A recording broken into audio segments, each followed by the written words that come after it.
चौथे अध्याय में देवताओं द्वारा की गई देवी की स्तुति सुनेंगे। ऋषि बोले, अत्यंत पराक्रमी दुरात्मा महिषासुर तथा उसकी दैत्य सेना देवी के हाथों मारे जाने पर इंद्र आदि देवता प्रणाम के लिए गर्दन तथा कंधे झुकाकर भगवती दुर्गा का उत्तम वचनों द्वारा स्तवन करने लगे। उस समय उनके सुंदर अंगों में अत्यंत हर्ष के कारण रोमांच हो आया था। देवता बोले, संपूर्ण देवताओं की शक्ति का समुदाय ही जिनका स्वरूप है तथा जिस देवी ने अपनी शक्ति से संपूर्ण जगत को व्याप्त कर रखा है, समस्त देवताओं और महर्षियों की पूजनीय उस जगदम्बा को हम भक्ति पूर्वक नमस्कार करते हैं। वे हम लोगों का कल्याण करें, जिनके अनुरूप प्रभाव और बल का वर्णन करने में भगवान शेषनाग, ब्रह्मा जी तथा महादेव जी भी समर्थ नहीं हैं। जो पुण्यात्माओं के घरों में स्वयं ही लक्ष्मी रूप से, पापियों के यहाँ दरिद्रता रूप से, शुद्ध अंतकरण वाले पुरुषों के हृदय में बुद्धि रूप से, सत्पुरुषों में श्रद्धा रूप से तथा कुलीन मनुष्य में लज्जा रूप से निवास करती है, उन भगवती दुर्गा को हम नमस्कार करते हैं। देवी, आपके इस अचिंत्य रूप का, असुरों का नाश करने वाले भारी पराक्रम का तथा समस्त देवताओं और दैत्यों के समक्ष युद्ध में प्रकट किए हुए आपके अद्भुत चरित्र का हम किस प्रकार वर्णन करें। आप में सत्वगुण, रजोगुण और तमोगुण ये तीनों गुण विद्यमान हैं, तो भी दोषों के साथ आपका संपर्क नहीं जान पड़ता। भगवान विष्णु और महादेव जी आदि देवता भी आपका पार नहीं पाते। यह समस्त जगत आपका अंशभूत है, क्योंकि आप सबकी आदिभूत अव्यक्त परा प्रकृति है।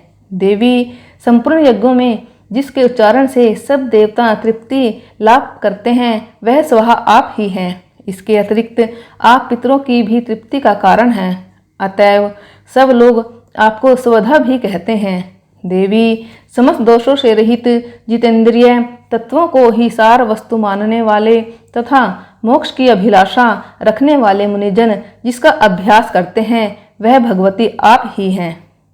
आप शब्द रूपा हैं। अत्यंत निर्मल ऋग्वेद, यजुर्वेद तथा उद्गीत के मनोहर पदों के पाठ से युक्त सामवेद का भी आधार आप ही हैं।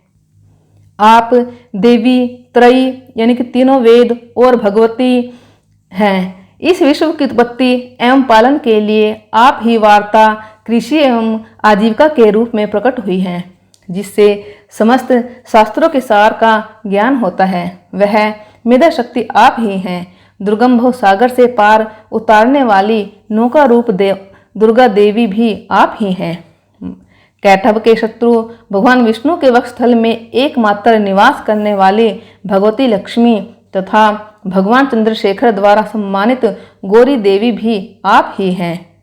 आपका मुख मंद मुस्कान से सुशोभित निर्मल पूर्ण चंद्रमा के बिंब का अनुकरण करने वाला और उत्तम स्वर्ण की मनोहर कांति से कमनीय है, तो भी उसे देखकर महिषासुर को क्रोध हुआ और सहसा उसने उस पर प्रहार कर दिया।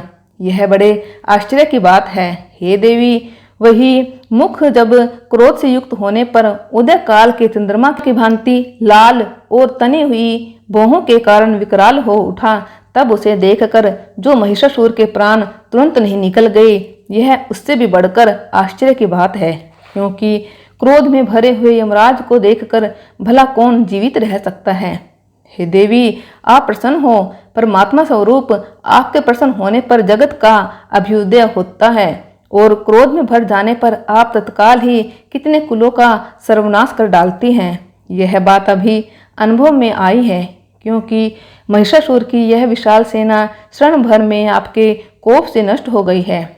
सदा अभ्युदय प्रदान करने वाले आप जिन पर प्रसन्न रहती हैं, वे ही देश में सम्मानित हैं। उन्हीं को धन और यश की प्राप्ति होती है। उन्हीं का धर्म कभी शिथिल नहीं होता तथा वे ही अपने हष्ट-पुष्ट स्त्री पुत्र और भृत्यों के साथ धन्य माने जाते हैं। हे देवी, आपकी ही कृपा से पुण्यात्मा पुरुष प्रतिदिन अत्यंत श्रद्धापूर्वक सब प्रकार के धर्मानुकूल कर्म करता है और उसके प्रभाव से स्वर्गलोक में जाता है। इसलिए आप तीनों लोकों में निश्चय ही मनोवांछित फल देने वाली हैं।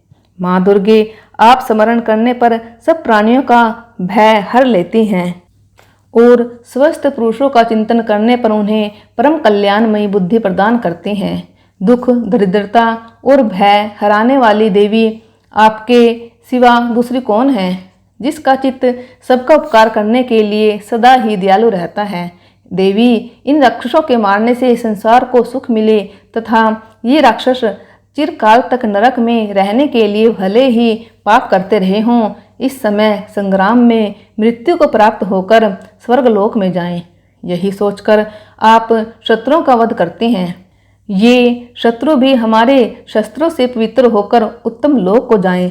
इस प्रकार उनके प्रति भी आपका विचार अत्यंत उत्तम रहता है।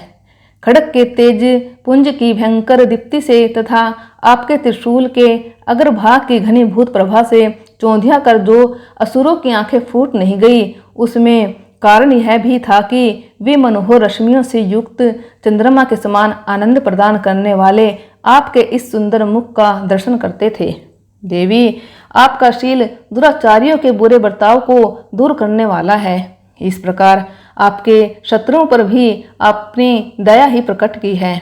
वरदायिनी देवी, आपके इस पराक्रम की किसके साथ तुलना हो सकती है तथा शत्रुओं को भय देने वाला एवं अत्यंत मनोहर ऐसा रूप भी आपके अतिरिक्त और कहाँ है।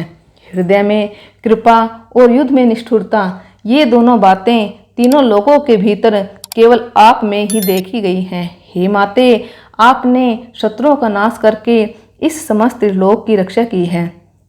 आपको हमारा नमस्कार है।